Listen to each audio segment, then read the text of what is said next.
C'est un bonheur de vous retrouver. Vous devenez Esma Majoa. Aujourd'hui, c'est le 14 février. Bienvenue dans Business Matin sur Business 24 Africa.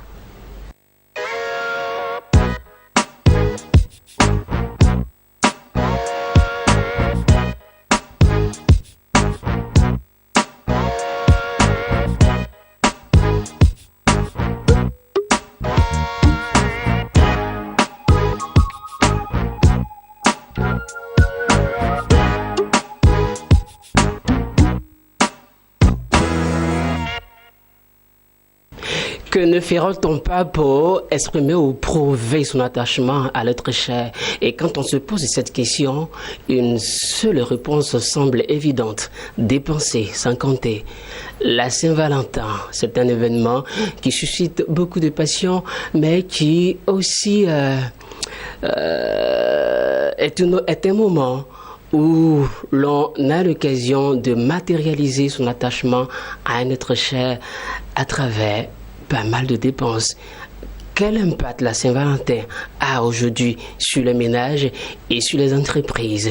Pour avoir quelques réponses à cette question, nous avons eu le plaisir d'inviter sur notre plateau Fatim Camara. Elle est directrice d'une agence de communication à Abidjan. Fatim, aujourd'hui, quel impact la Saint-Valentin a sur la vie des Abidjanais? Bien, bonjour. Merci déjà de m'inviter sur ce plateau. Je pense que la Saint-Valentin a un impact assez important, vous l'aurez remarqué. C'est une fête des amoureux, comme on le dit, mais c'est surtout un événement qui est devenu très commercial aujourd'hui. On l'observe dans tous les secteurs de la vie, même avec les tout petits. Aujourd'hui, on a l'impression que même les enfants vont se mettre à fêter la Saint-Valentin parce qu'il y a cette effusion de cadeaux et tout le monde aime les cadeaux. Donc, il n'y a pas que les femmes ou les hommes ou les adultes qui aiment les cadeaux. Les enfants aussi adorent les cadeaux. On le voit avec la Noël chaque année. Donc, oui, la Saint-Valentin a pris vraiment beaucoup d'ampleur dans le quotidien des Ivoiriens. Alors, depuis quand on a commencé à célébrer la Saint-Valentin de cette manière, en, je dirais, dévalisant les magasins? Ah bah, je ne sais pas si je peux dire depuis quand exactement, mais je sais qu'à la base, c'est une fête qui remonte à très très longtemps. C'est une fête qui ne connaît pas de crise. Elle existe depuis longtemps, en tout cas, ça date pas d'aujourd'hui. Je pense que l'amour doit être la chose qu'on célèbre quand même depuis des lustres. Dans tous les domaines de la vie, que ce soit même dans notre vie spirituelle. En plus, Jésus a donné sa vie par amour, n'est-ce pas? Oui. Donc voilà, le cadeau, le don de soi, le fait de donner un cadeau ou de s'offrir soi-même à l'être cher, c'est vraiment l'essence même de la vie. Donc je pense que la Saint-Valentin, elle existe vraiment depuis longtemps. Mais elle est devenue un produit marketing qui se vend. Oui, je suis d'accord. Et même les entreprises, plus ou moins, que ça soit au niveau de volet communication, il y a pas mal de, je dirais, de médiatisation autour de l'événement. Alors, je dirais que effectivement, elle est très commerciale à Saint-Valentin, mais comme la plupart de nos fêtes. Je veux dire que quand on fête la Tabaski, par exemple, c'est une course aux moutons. C'est un commerce aussi qui se fait autour. Vous êtes d'accord avec moi? La veille de la fête de Tabaski, pour aller à Port-Bouët, c'est vraiment compliqué. Pour ceux qui habitent à Abidjan, ils le savent. C'est vraiment, toute la ville est encombrée. On a des bouchons. Toutes les périphéries de la circulation sont bouchées parce que il faut acheter son mouton. Donc, l'acte d'achat, il sera posé, que ce soit dans la fête de la Saint-Valentin ou dans la fête de Noël ou dans la fête de la Tabaski ou dans la fête du Ramadan, peu importe, on achète. Pourquoi? Parce que quand on parle de fête, on parle de dons, on parle d'offrir, on parle de dons de soi ou de cadeaux, en tout cas de présents. Et pour faire un présent, il faut mettre la main à la poche ou la main à la pâte, j'allais dire. Mais est-ce que les choix sont particuliers à l'occasion différentes du... Ah, mais les choix varient. Pour une entreprise, je pense que les entreprises ne célèbrent pas vraiment la Saint-Valentin. C'est plus une fête, j'ai envie de dire, de particulier à particulier. c'est une fête d'amoureux, mais je pense au sens plus large du terme, effectivement, on célèbre l'amour. Donc, même ceux qui n'ont pas de Valentin, de fiancé, de chéri, de mari, vont offrir peut-être quelque chose à une personne qui leur est chère, tout simplement, vont offrir un gâteau, ça peut être quelque chose de comestible, ça peut être aussi un bijou, ça peut être une cravate, enfin, les choix sont fonction de l'imagination et de la créativité de chacun. Mais généralement, quand ce moment arrive, ou bien ça doit arriver, très souvent, les gens ont un peu peur. Je dirais pas en fait les gens, en fait les hommes en guillemets ont un peu peur parce que il faut faire parler les poches. Est-ce que c'est Les hommes ont toujours peur de toute façon. Ah, là, je parle vraiment avec une âme de féministe. Non, mais c'est vrai, quand il faut s'engager, ils ont peur. Quand il faut faire un enfant, ils ont peur. Quand il faut se marier, ils ont peur. Quand il faut y aller, ils ont peur. Ils ont toujours peur finalement. Bon, c'était juste pour rigoler un peu. Mais non, je pense que effectivement, la Saint-Valentin, c'est vraiment une fête qui mérite aussi d'être célébrée, même si on doit la célébrer tous les jours, hein, je pense. Mais effectivement, les hommes ont peur à cause du côté parfois malheureusement matérialiste aussi des femmes. Parce que je veux dire que si c'est pour célébrer l'amour, un geste suffit. Et le geste, ça peut être dans le fait d'offrir une rose, dans le fait d'offrir quelque chose de... Enfin, ça dépend aussi de la sensibilité de chacun parce que comme on le dit souvent, les psychologues et ceux qui ont étudié un peu les comportements humains et amoureux diront que chaque personne a son langage d'amour. Donc, vous allez tomber sur une personne qui reçoit de l'amour par des paroles valorisantes. Donc à cette personne, si vous dites vraiment tu es une championne ou bien tu es un champion, tu es un homme qui ira loin dans ta vie, vraiment je te fais confiance, vas-y, je sais que tu vas y arriver, ça suffit pour remplir cette personne d'énergie. À contrario, vous allez tomber sur une personne pour qui le langage d'amour s'exprime en cadeau. Voilà, moi, si tu veux me dire je t'aime, franchement, moi, les mots valorisants, tout ça, tu peux les ranger. Moi, je veux un cadeau matériel. Je veux un parfum, je veux un coffret de chocolat, je veux un nouveau téléphone parce que là, en ce moment, j'en ai besoin. Si c'est un besoin... Si c'est juste pour communiquer, je peux t'offrir un Alcatel. Il ne faut pas te fâcher pour me dire pourquoi tu ne m'as pas offert, dans ce cas, un iPhone 6. Parce qu'à ce moment-là, excusez pour la publicité, mais à ce moment-là, si je n'ai pas assez de sous pour offrir un téléphone de ce calibre à une personne, il ne faudrait pas m'en vouloir non plus. Bon, sauf si la personne est avare, qu'elle peut offrir et qu'elle ne veut pas. Il y a ça aussi dans, généralement, la ce que question. je comprends, c'est que la période où on offre des tiges de fleurs, de bouquets, c'est révolu. Non, c'est pas révolu, c'est aussi fonction du niveau de chaque personne. Je pense que si vous tombez sur... je veux pas être maladroite, mais si vous tombez sur une jeune fille d'un petit niveau qui effectivement n'a pas de quoi communiquer, et que vous vous déplacez tous les jours, vous faites 600 km pour vous rendre chez elle, pour venir lui dire je t'aime dans le bleu des yeux, alors qu'elle a besoin peut-être d'un téléphone juste pour pouvoir communiquer de 5 000 francs ou 6 000 francs, ça vous coûte pas grand-chose, enfin, ça dépend aussi de votre poche à vous, mais en principe, ça vous coûte pas forcément grand-chose de lui offrir ça. Après, c'est comme je disais, c'est fonction de chaque personne et du niveau de chaque personne. Si je suis une bourgeoise qui a déjà tout pour elle, ou bien si je me suffis que je suis une femme indépendante, je ne vais pas mesurer l'amour de mon conjoint forcément à ce qu'il m'offre, à la valeur de ce qu'il m'offre, mais plutôt à l'amour et à ce qui accompagne le geste. Donc, vous avez parlé de téléphone et très souvent c'est en pareille période que certaines entreprises profitent pour faire pas mal de publicité autour de leurs produits. Ah bah on en profite, j'en fais partie. Je suis complètement d'accord parce que quand on est chef d'entreprise ou qu'on est marketeur ou qu'on est responsable commercial dans une entreprise, on a des objectifs à atteindre. et les objectifs, on les atteint en fonction du calendrier de l'année. Donc, on planifie les choses depuis l'année précédente. On prévoit la fête de Noël, comme on prévoit qu'est-ce qu'on va faire en termes d'opérations marketing pendant la Saint-Valentin. Et on va effectivement étudier un peu les comportements des hommes, des femmes dans une ville, dans un espace bien donné. Si je suis à Bobo, je communique comment? Si je suis à Yopougon, quel est le réel besoin de la population? Comment j'y réponds? Forcément en tirant aussi profit.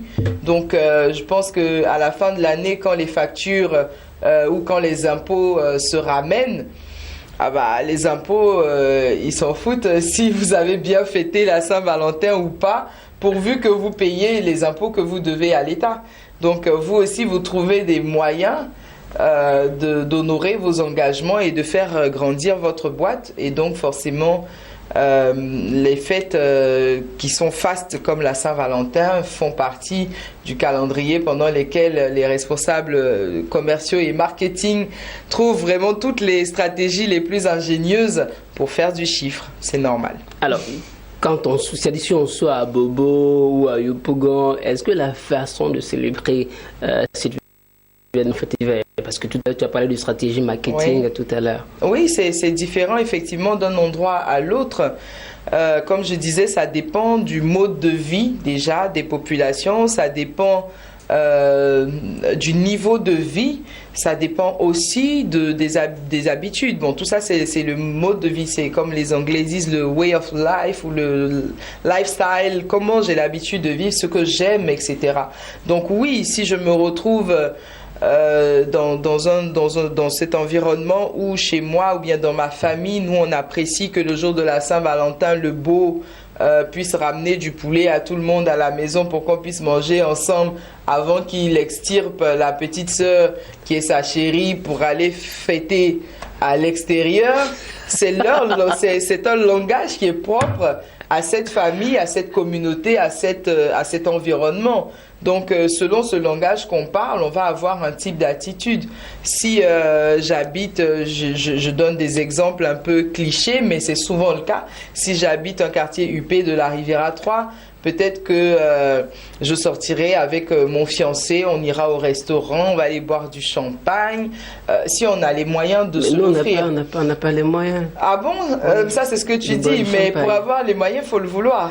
C'est une décision, c'est un choix aussi. Ça dépend de la personne qu'on a en face, c'est ça. Bah, on se bat pour avoir les moyens. On se bat et puis si on peut pas, ben, on peut rester aussi chez soi, regarder un petit film à la télé. Voilà. Les médias aussi communiquent à leur façon. À la Saint-Valentin, ils diffusent des films à l'eau de rose le soir de la Saint-Valentin, des choses qui, même pour ceux qui vont rester à la maison, vont essayer d'égayer un peu la soirée. On pourra passer la soirée peut-être à regarder, à manger à la maison son petit attiéké avec une petite sauce claire ou bien une petite salade le soir, regarder ensemble un film à l'eau de rose, se dire je t'aime et puis passer la nuit ensemble. Alors tout à l'heure, tu as pris l'exemple du beau qui vient à la maison et qui offre du poulet, bon voilà, tout le monde. Mais est-ce que dans un autre cas, est-ce que ça ne peut pas être la belle qui rend visite à la belle famille? Ah, mais ça se fait. Je pense qu'il faut sortir aussi du cliché selon lequel les femmes n'offrent jamais rien. Parce que moi, je suis pas d'accord avec ça. Je pense que pour beaucoup de femmes, les hommes qui vous suivent sont d'accord que les femmes n'offrent jamais rien. Elles attendent toujours que ce soit les hommes. La femme est généreuse dans sa nature. C'est pas vrai. Moi, je suis pas d'accord quand on dit ça. Là, vraiment, je dis, je suis pas d'accord parce que la femme, elle est généreuse dans sa nature. La femme, elle donne. Toute la vie d'une femme se résume à donner. Elle donne la vie. Elle se donne à son homme, elle est aux côtés de cette personne, elle se bat toute sa vie pour ses enfants, elle leur donne à manger, elle les emmène à l'hôpital, elle prend soin d'eux, elle prend soin de son mari, elle prend soin de sa famille. Mais l'homme aussi fait autant. Non, l'homme en fait autant mais différemment. En matière de donner, moi je parle vraiment de donner dans la nature, dans le sens donner de l'attention, donner de l'amour, être aux petits soins, de faire à manger. Il y a un écrivain que j'écoutais justement hier qui présentait son livre, qui nous disait quand vous donnez en Afrique, quand vous allez chez quelqu'un, chez une personne et que sa femme vous donne de l'eau à boire ou à manger, que vous dites non merci, c'est mal perçu. Pourquoi? Parce que ce n'est pas sa nourriture seulement que vous avez refusée, c'est elle-même que vous avez refusée. C'est comme une façon de dire je ne veux pas de toi à cette personne. Pourquoi? Parce que la personne a mis toute sa personne, tout son amour dans ce qu'elle a cuisiné, dans ce qu'elle a concocté pour vous. Donc, le fait de manger, de boire cela, c'est comme si vous recevez cet amour. Donc, la femme, elle donne par essence. Maintenant, donner dans les cadeaux, dans les faits, peut-être qu'à ce niveau, elles sont un peu radines. Si c'est le cas, mesdames, je vous invite à changer aussi d'attitude parce que pour certains hommes aussi, le langage d'amour, c'est recevoir une cravate, c'est recevoir des boutons de manchette, un parfum masculin qui vous fera bon aussi à vous-même de sentir quand il va partir au travail le matin. Enfin bref, je pense que donner, c'est vraiment dans les deux sens. Hein. La Saint-Valentin reste ce petit rendez-vous du donner, du recevoir des personnes qui s'aiment. Est-ce qu'en pareille situation, les entreprises ne profitent pas pour faire de la surenchère un peu? Ah de la surenchère, tout le monde en fait. Ça aussi, comme je disais tantôt, c'est un événement assez récurrent. L'amour est un produit qui se vend bien. Ça c'est sûr, et ça sera jamais démodé. Voilà, l'amour sera toujours d'actualité. Comme on dit en Côte d'Ivoire, on est né pour venir trouver, on va mourir pour laisser. Donc c'est comme ça, les gens ils s'aiment et voilà. Même si vous allez tout de suite chez le petit vendeur du quartier, vous allez voir qu'il vous propose des fleurs en caoutchouc, des trucs à 2 balles souvent, mais très cher parce que bon, c'est une période faste. Et tout le monde profite pour vendre. Mais bon, en réalité, on fait du business dans les périodes, on fait plus d'argent, je pense, dans les périodes où il n'y en a pas. C'est dans les périodes de pénurie, comme on dit, que vous pouvez vendre. Si c'est une saison où il n'y a pas du tout d'attiqué, vous pouvez vendre votre attiqué à 5 000 francs, à 10 000 francs, alors qu'au moment où c'est une période faste, vous l'aurez à 500 francs. Donc, les gens peut-être en font beaucoup, mais je ne sais pas s'ils atteignent véritablement leur chiffre d'affaires. Ça reste à vérifier. Alors Fatim, je vais te poser une question toute simple. Quand on dit une femme est matérialiste, ça sous-entend quoi? Ah, c'est à vous de me le dire. Je vous retourne la question. Donc, toi, tu es une femme. Ah, mais je ne sais pas ce que les hommes entendent par matérialiste. Quelqu'un disait qu'une femme a besoin, qu'une femme c'est comme une fleur et qu'une fleur ça s'arrose d'attention, ça s'arrose de petits soins, de cadeaux, de beaucoup de choses et vice versa. Donc, je ne sais pas ce que vous appelez matérialiste, vous les hommes. Je ne sais pas si c'est des filles qui ne vivent et qui ne respirent que par votre poche. À ce moment-là, oui, je suis d'accord. C'est une femme matérialiste. Elle est là que pour le matériel. Ça veut dire qu'elle n'aime pas la personne que vous êtes et qu'elle ne se rapproche d'une personne que pour ce qu'elle a dans la poche. À ce moment, je pense que c'est pas une relation saine de toute façon et ça finit toujours par mourir. Hein. Ça ne dure jamais ce genre d'histoire. Ça ne dure pas toute la vie. En tout cas, la vérité finit toujours par se savoir. Donc, selon toi, quelle est la meilleure manière, la meilleure façon de montrer ou de prouver son attachement à l'être qu'on aime aujourd'hui, 14 février? À mon avis, la plus belle façon d'aimer, c'est vraiment de rester dans la simplicité. Déjà, de connaître aussi son partenaire, parce que ce qui est valable pour Amidou n'est pas valable pour Kofi. Et vice-versa, chacun a son besoin, à ce qui lui fait plaisir. Donc la meilleure façon déjà de faire plaisir à quelqu'un, c'est de connaître cette personne. Et je pense que si vous dites que c'est votre amoureux, vous le connaissez un minimum. Vous savez ce qui lui fait plaisir et ce qu'il n'aime pas. Donc le jour de la Saint-Valentin, faites-lui quelque chose qui lui fait vraiment plaisir. Et que ce ne soit pas que le jour de la Saint-Valentin, que ce soit vraiment tous les jours, que ce soit une habitude à répéter pour garder l'harmonie l'harmonie dans votre couple. Et cela fait, je dirais, l'affaire en quelque sorte des entreprises qui sont en bon compte. Ah ben, en tout cas, côté business, je pense que c'est une période que nous, les marketeurs, les chargés de communication, les personnes dans tous les autres domaines d'activité d'ailleurs, on aime bien, parce que je pense que même la mamie au marché, elle apprécie qu'une femme vienne au marché pour faire un petit marché de 5 000 francs ou de 10 000 francs pour pouvoir faire un vrai plat ce jour-là pour son bien-aimé. C'est aussi du marketing. La dame du marché, elle s'en sort avec peut-être un peu plus que d'habitude. Donc, dans tous les cas, là, ça reste une fête commerciale, comme beaucoup de fêtes du calendrier grégorien. Et il faut célébrer la Saint-Valentin tant que ça rentre dans le PIB du pays. C'est pas mauvais, comme on dit. Alors, Fatim Camara, nous avons été ravis de vous avoir sur ce plateau à l'occasion de la Saint-Valentin. Le plaisir était pour moi. Vous étiez en quelque sorte ma Valentine pour l'occasion, pour l'instant. Alors, nous, pour prouver notre attachement à tous ceux et celles qui aiment bien le programme de Business 24, nous n'allons pas vous laisser répartir comme ça. On a juste prévu quelque chose pour vous. Ah, c'est très, très gentil. On vous l'offre. Mais c'est à l'endroit de toutes celles qui aiment bien les programmes de Business 24 et qui suivent l'économie africaine à travers Business 24 Africa. Merci en tout cas, c'est gentil, et puis je vous souhaite une très bonne continuation pour la suite de vos programmes. Nous avons été heureux d'être avec vous. On vous souhaite de passer d'excellents moments de Saint-Valentin sur Business 24 Africa. Au revoir.